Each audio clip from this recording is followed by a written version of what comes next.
তাহলে আজকে হচ্ছে এক্সেলের ক্লাস নং 4, এক্সেলের 4 নাম্বার ক্লাস। ধারাবাহিকভাবে যদি আমরা আসি মাইক্রোসফট ওয়ার্ডের পরে, এটা হচ্ছে 14 নাম্বার ক্লাস। মাইক্রোসফট ওয়ার্ডের মধ্যে 10টা ক্লাস, এক্সেলে 1 থেকে 4টা ক্লাস, এটা 4 নাম্বার ক্লাস।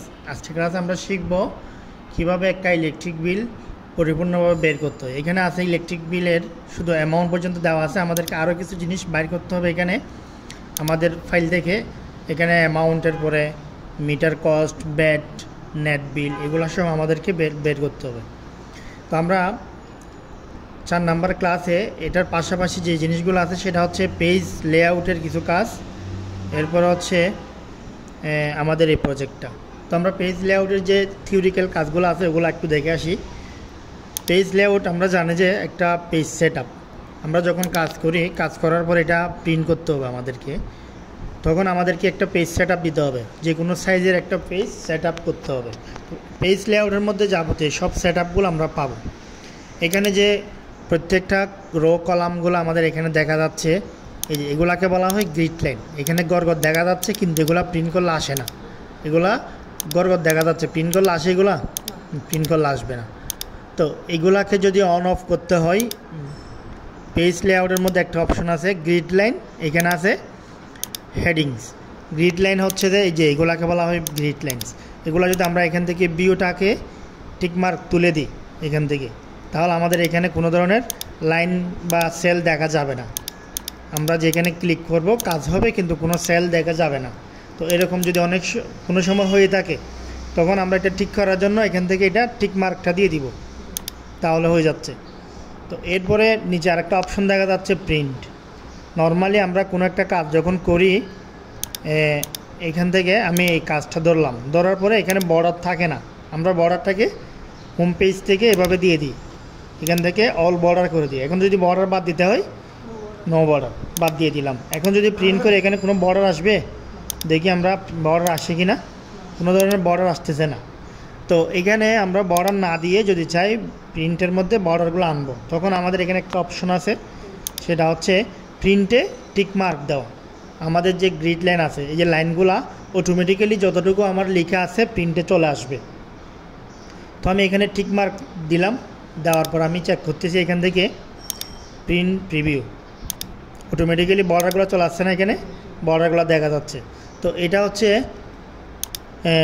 পেজ লেআউটের আরেকটা কাজ। আমরা চাইলে আমাদের এখানের যে বর্ডারগুলো সেগুলো অটোমেটিক্যালি প্রিন্টে নিয়ে আসতে পারবো। তো এটা আমি তুলে দিচ্ছি। এরপর এখানে আছে হেডিংস। হেডিংস বলতে বোঝানো হয় ABCD উপরে যেগুলো আছে এগুলাকে বলা হয় হেডিংস, আর পাশাপাশি যে 1 2 3 আছে এগুলাকে বলা হয় হেডিংস।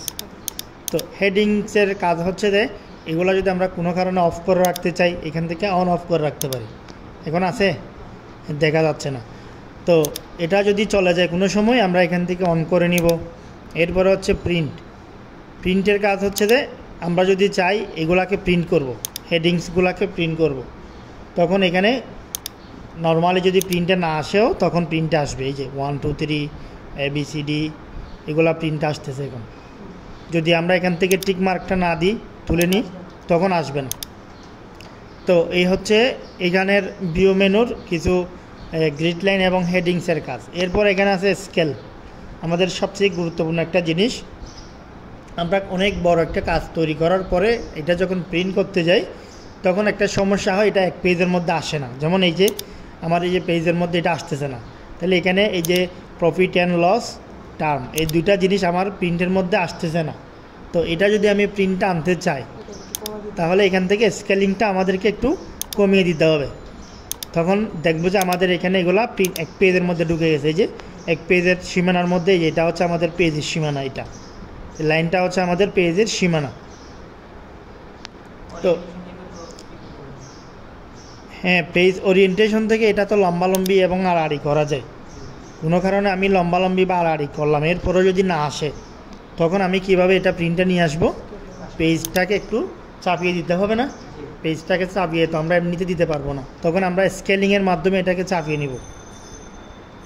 হ্যাঁ, স্কেলিংয়ের মাধ্যমে পেজটাকে চাপিয়ে নিব, তখন এক পেজের মধ্যে এটা চলে আসবে। যদি আমাদের এখানে 5টা পেজ থাকে, অনেক বিশাল লেখা, তখনও কিন্তু আমরা স্কেলিংয়ের মাধ্যমে সেটাকে এক পেজের মধ্যে নিয়ে আসতে পারবো। হ্যাঁ, তখন লেখাগুলো একটু চেপে যাবে, প্রিন্টটা একটু ছোটো আসবে কিন্তু এক পেজের মধ্যে আসবে, এটা হচ্ছে মূল বিষয়। তো এক পেজের মধ্যে আনাটাই হচ্ছে মেইন ফ্যাক্ট। তো এখন আমরা পরবর্তীতে আসি যে এগুলো আমাদের দরকার নাই, এখানে ওয়েট হাইট এখানে যে কাস্টমাইজ করি আমরা, এগুলাকে ছোটো বড় করি, এগুলো আমরা অনেকভাবে করা শিখছি এর আগে, না অনেকভাবে আমরা করা শিখছি। অটোমেটিক্যালি যা দেওয়া আছে ওইটাও রাখতে পারি, অথবা উপরে হেডিং থেকে বড় ছোটো করতে পারি, আবার সবগুলোকে একসাথে সিলেক্ট করে আমরা নির্দিষ্ট একটা সাইজ লিখেও দিতে পারি। এটা আমরা প্রথম ক্লাস মনে হয় প্রথম নাকি দ্বিতীয় ক্লাসে করছিলাম হোম ট্যাব থেকে। তো আজকে এগুলো আর আনতেছি না। এরপর হচ্ছে প্রিন্ট টাইটেলস, এটাও যেমন কোনো কাজের না, একটু বেসিক ধারণা রাখি এটার সম্পর্কে। আমার এখানে যদি এখানে একটা পেজ আছে, এখানে আরেকটা পেজ আছে, এরকম অনেকগুলো পেজ আছে, তখন আমি প্রিন্ট করব, প্রিন্টে দিচ্ছি। এখন প্রিন্টে দিলে এখানে একটা অপশন দেখা যাচ্ছে, এই যে এটা প্রথমে নিচের দিকে নামছে, আবার উপরে উঠছে, আবার উপর থেকে নিচের দিকে নামছে। এটা দিয়ে বোঝানো হচ্ছে আমার এখানে যদি 10টা পেজ থাকে, এটার নিচে যে পেজটা আছে এটার পরে এর পরেরটা প্রিন্ট হবে, বুঝছেন? এরপরে এটার পরে এর নিচে যে যদি কোনো লেখা থাকে সেই পেজটা প্রিন্ট হবে, এরপরে যদি আরও লেখা থাকে সেই পেজটা প্রিন্ট হবে। এক কথায় নিচের দিকে যতগুলো কাজ থাকবে সেগুলো প্রিন্ট শেষ হলে এই পাশ থেকে উপরে এই পাশ থেকে প্রিন্ট করতে আসবে। এটাকে বলা হয় প্রিন্ট টাইটেলস।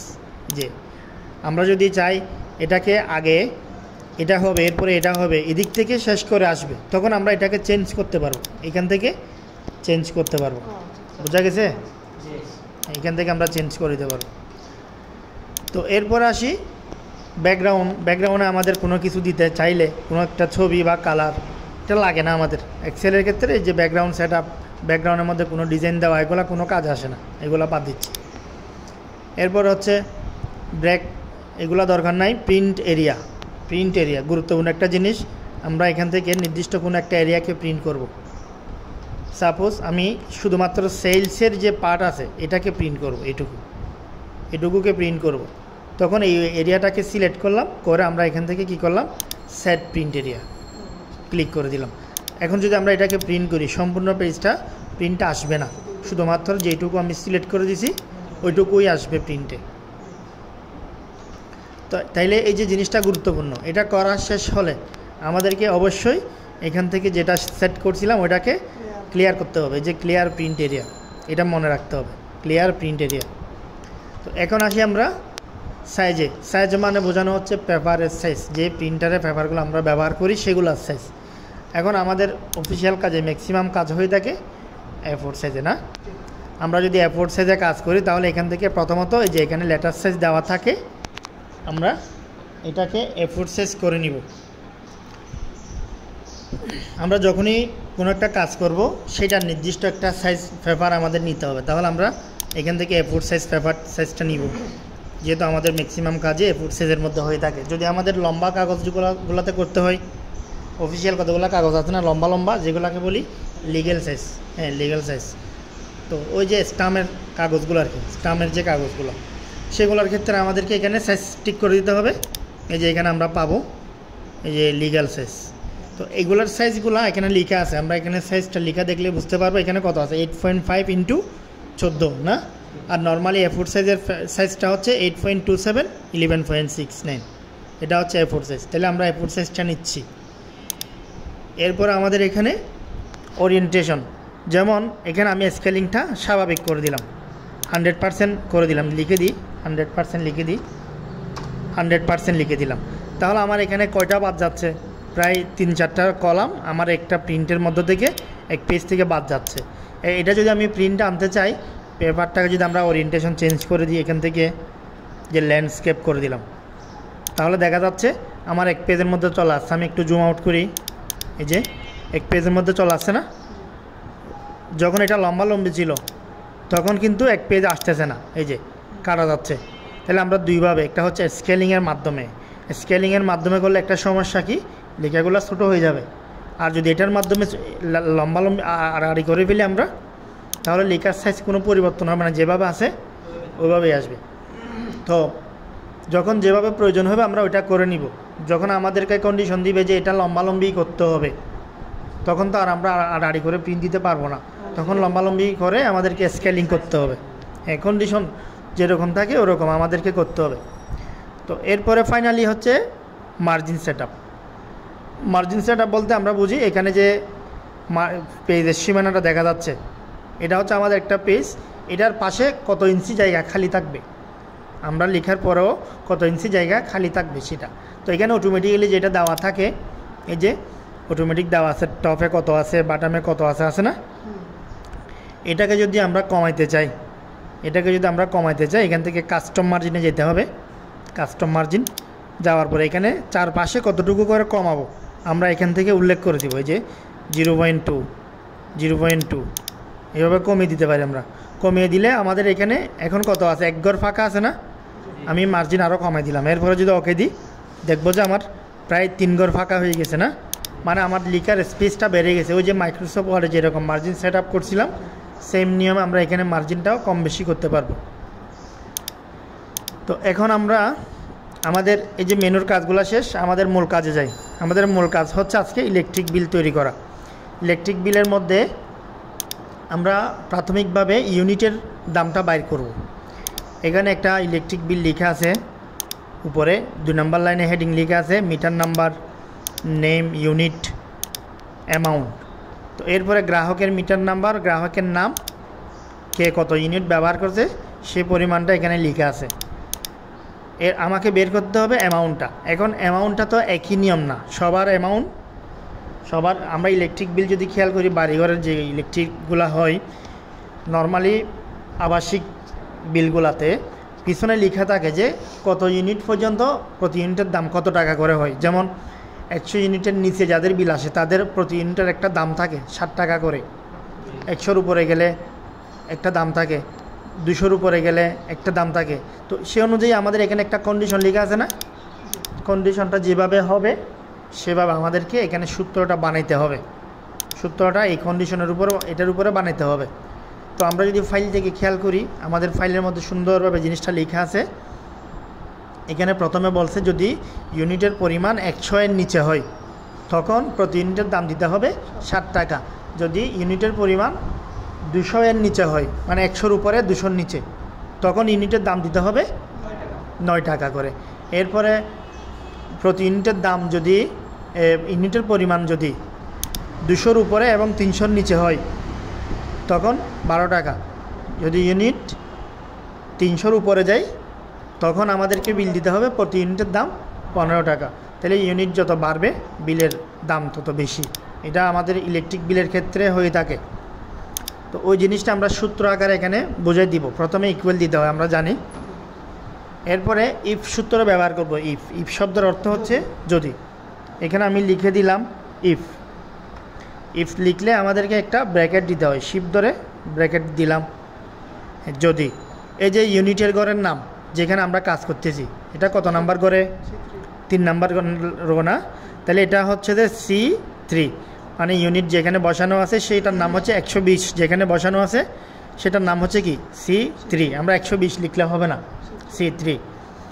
তো ইফ C3 কত ছোটো হয় অথবা সমান হয় 100 থেকে, মানে 100 পর্যন্ত। ছোটো, হ্যাঁ, লেস দেনটা দিয়ে বোঝানো হচ্ছে যে ছোটো হয়, আর সমান দিয়ে বোঝানো হচ্ছে সমান হয়, মানে 100 সহ আর কি, 100 বা 100-র নিচে হয়, মানে 1 থেকে 100 পর্যন্ত বোঝাচ্ছে এক কথায়। আমরা বুঝছি এটা। তখন এই কমাটা দিয়ে বোঝানো হচ্ছে তখন আমাদেরকে বিলের এই দাম কত, তখন C3 ইন্টু 60 টাকা করে, C3 ইন্টু 60 টাকা করে। যখন আমাদের কি হবে, বিলের ইউনিটের পরিমাণ 100-র নিচে হবে, 100 বা 100-র নিচে হবে, তখন আমাদেরকে দাম দিতে হবে কত, C3 ইন্টু 60 টাকা, মানে C3-কে 7 দিয়ে গুণ করবে। এটা বুঝছি? তাহলে একটা কাজ শেষ। এরপরে আরেকটা কন্ডিশন হচ্ছে 200-র নিচে হলে আবার আমরা ইফ দিয়ে শুরু করলাম। ইফ দিলে একটা ব্র্যাকেট দিতে হয়, সেটা দিলাম। ইফ দিলে একটা ব্র্যাকেট দিতে হয়। এখন আমরা লিখব C3 ছোটো বা সমান হয় 200 থেকে, ছোটো বা সমান হয় 200 থেকে, মানে 100-র নিচে পর্যন্ত। তো আমরা হিসাব করে ফেলছি না? তো যেহেতু আমরা এখন 200 পর্যন্ত ধরতেছি, তাহলে সেটা 101 থেকেই হবে। হ্যাঁ, ইফ C3 ছোটো বা সমান হয় 200 থেকে, মানে 200 বা 200-র নিচে হলে, তখন C3 ইন্টু বিলের দাম কত তখন? তখন 9 টাকা। C3 ইন্টু 9 টাকা, এটা বুঝছি আমরা। তাহলে আমরা আরও একটা কাজ শেষ, আর একটা কন্ডিশন শেষ, ওইটার জন্য আরেকটা কমা দিলাম। আবার ইফ দিয়ে শুরু। ইফ দিলে কি দিতে হয়? ব্র্যাকেট। হ্যাঁ, এখন আমরা দিব কি? C3 ছোটো বা সমান হয় 300 থেকে, 300 বা 300 নিচে হলে, মানে 201 থেকে 300 পর্যন্ত, এটা দিয়ে বোঝানো হচ্ছে, ঠিক আছে? C3 ছোটো বা সমান হয় 300 থেকে, তখন C3 ইন্টু 12 টাকা, তখন C3কে 12 দিয়ে গুণ করে নিবে, এরা অটোমেটিক্যালি করে নিবে, আমরা যা অ্যামাউন্ট বসাবো এই অনুযায়ী গুণটা করে নিবে। তাহলে আরেকটা কাজ শেষ না আমাদের? এখন বলতেছে 300-র উপরে গেলে, তাহলে আমরা ইফ দিয়ে লিখি, ইফ দিলাম, ইফ দিলে ব্র্যাকেট দিতে হয়, সেটা দিলাম। হ্যাঁ, ইফ C3 এখন দিব যে বড় হয়, C3টা কি হয়? বড় হয় 300 থেকে। আমরা 300 পর্যন্ত হিসাব করে ফেলছি না? 300 থেকে বড় মানে হচ্ছে 301 থেকে উপরে, যা হোক না কেন। হ্যাঁ, C3 এই যে গ্রেটার দেন মানে হচ্ছে বড় হয় 300 থেকে, তখন C3 ইন্টু কত দিয়ে গুণ করবে? 15 দিয়ে, তখন ওই টাকা, ওই C3কে 15 টাকা করে গুণ করবে। এটুকু বুঝছি আমরা। এখন আমরা দেখব যে ইফ দিয়ে যতগুলা ব্র্যাকেট শুরু করছি সেগুলা কিভাবে শেষ করতে হয়। 1টা 2টা 3টা 4টা ব্র্যাকেট আমরা শেষ করে দিব। লাস্ট ব্র্যাকেট 1 2 3 4 দিছি না? দেওয়ার পরে এন্টার দেব। এখন এখানে বিল আসছে 120 ইউনিট আসছে, সেজন্য 1080 টাকা বিল আসছে। আমরা বাকিগুলো এভাবে বের করে নিলাম। নেওয়ার পরে এখন আমরা একটা কাজ করে দেখি, এটা দিলাম 100 ইউনিট, তাহলে তার বিল কত? 700 টাকা। এটা দিলাম 101 ইউনিট, তার বিল কত? 101 ইউনিটের জন্য তার কত বিল আছে? 909 টাকা। তাহলে এটা আর এটার মধ্যে, এটা এবং এটার মধ্যে কত ইউনিটের পার্থক্য? 1 ইউনিটের পার্থক্য। এটা 100 ইউনিট আছে, তার বিল আছে 101 ইউনিটের। তাহলে টাকার অ্যামাউন্ট পার্থক্য প্রায় 200 ইউনিট। হ্যাঁ, 200 টাকার, হ্যাঁ 200 টাকার বেশি, 200 টাকা থেকে বেশি পার্থক্য হয়ে গেছে। একই বিল ব্যবহার করছে শুধুমাত্র 1 ইউনিটের কারণে। কেন? সে কন্ডিশনটা ওভারটেক করছে যে ইলেকট্রিক বিলের মধ্যে ইলেকট্রিকের নিয়ম অনুযায়ী তাদের যে 100-র উপরে গেলে তাদের দামটা ভিন্ন, ইউনিটের দামটা ভিন্ন। সে বিল দিছে 100, এই প্রতি ইউনিটের দাম 9 টাকা করে, সে এই প্রথম জনে বিল দিছে 7 টাকা করে, এই জন্য তাদের টাকাটা এরকম ব্যবধান হয়ে গেছে। তাহলে আমাদের প্র্যাকটিক্যাল লাইফের মধ্যে এরকম অনেক প্রবলেম হয়। বাড়িঘরে দেখি যে সামান্য 1-2 ইউনিটের কারণে আমাদের একটা বিলের পরিবর্তন হয়ে যায়, বিশাল একটা পরিবর্তন হয়ে যায়।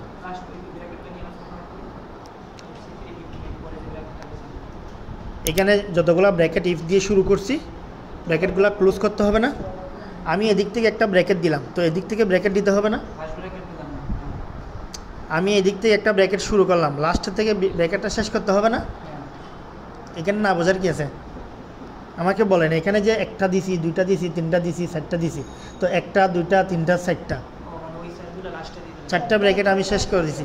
সিম্পল জিনিসটা না বুঝলে তো এখন আমরা এই যে অ্যামাউন্টটা বাইরে করে ফেলছি, আমরা যদি এটার মধ্যে আরও কিছু নিজের মতো করে ক্যালকুলেশন করতে চাই, নিজের মতো করে আরও কিছু যদি অ্যাড করতে চাই, যেমন একটা বিদ্যুৎ বিলের মধ্যে সে মিটার ভাড়া দেয় না? তাহলে আমি লিখলাম এম কস্ট মিটার ভাড়া। এরপরে আমি লিখলাম সে ব্যাট দেয় না? বিলের উপর একটা ব্যাট দিতে হয় না? ব্যাট দিলাম, ব্যাটটা কত পার্সেন্ট আমি ফিক্স করে দিলাম, 15%, ঠিক আছে? এরপরে সব মিলিয়ে আমাদের যেটা দিতে হবে সেটাকে বলা হয় নেট বিল। তো আমরা এখানে নেট বিলটা লিখে দিই NET।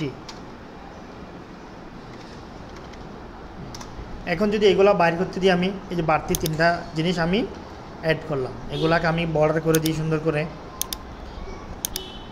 ধরেন এগুলো আমাদের কাজের অন্তর্ভুক্ত। এখন মিটার কস্ট যদি 20 টাকা করেও ধরি, সেটা সবাইকে দিতে হয় না? প্রত্যেকটা গ্রাহককে ওই বিলটা দিতে হয়, মিটারের ভাড়াটা দিতে হবে। তো আমি যদি একজনকে ধরি, এটা একই নিয়মে সবাইকে ধরতে হবে। তাহলে 50 লিখলাম, এটা সবাইকে টেনে দিলাম, তাহলে সবাই 50 টাকা করে কি দেয়? মিটারের জন্য ভাড়া দেয়। তাহলে ওই টাকাগুলো সহ আমরা বিলের সাথে পে করি। এরপরে সবাইকে একটা ব্যাট দিতে হয় সরকারকে, ব্যাটটা 15% ধরলাম। তো এখানে যে টোটাল বিলটা আসবে সেটার উপরে এই বিলটা ব্যাটটা দিতে হবে। যত টাকা আসবে আমার বিল সে টাকার উপরে ব্যাটটা দিতে হবে। তাহলে এটা বের করতে পারবো, এই টাকাটা এখানে 15% ব্যাট, এটা আমরা বের করতে পারবো। প্রথমে কি দিব দেখি বলেন তো? প্রথমে ইকুয়াল দিলাম, এরপরে D3 আমরা 3 নাম্বার করে আসি, 3 নাম্বার করে আছে। তাহলে 700 টাকা যে অ্যামাউন্টটা আসছে ওইটা হচ্ছে আমাদের বিল, ওই টাকার উপর আমরা ব্যাট দিব। তাহলে ওই আমরা তো 700 লিখতে পারবো না, এখানে কত লিখবো? D3। এখানে ক্লিক করে দিলেও উঠে যাবে, হাতে লিখে দিলেও হয়ে যাবে D3। এরপরে ইন্টু কত পার্সেন্ট? 15%। D3 ইন্টু 15% লিখে দিলাম। তাহলে D3 ইন্টু 15% যখন লিখে দিয়েছি, তাহলে D3 থেকে 15% বের করে এখানে নিয়ে আসবে আমরা যখন এন্টার দিব। মানে এই 700 টাকার 15% হচ্ছে যে 105 টাকা।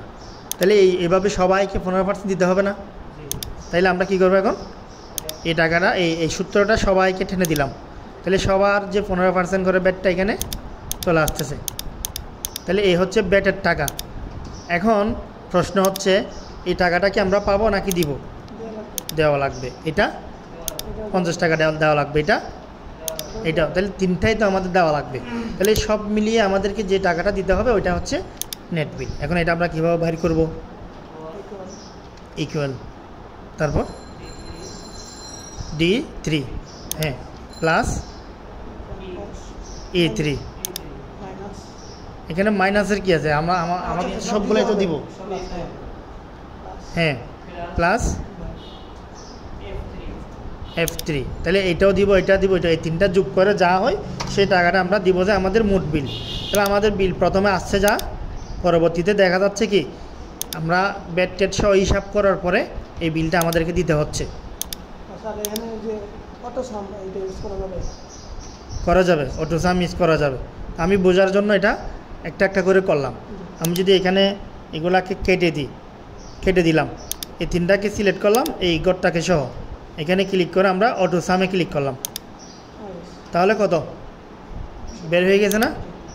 তো এই অটো সামটা দেওয়ার পরে আমরা বাকিটা এভাবে টেনে দিব, তাও হয়ে যাবে। আমি বোঝানোর জন্য একটা একটা করে দেখাইছি। হ্যাঁ তাহলে এটা হচ্ছে একটা পরিপূর্ণ ইলেকট্রিক বিল। করতে পারবো তো না? নিজের মতো করে কাস্টমাইজ করে এরকম একটা ইলেকট্রিক বিল করব।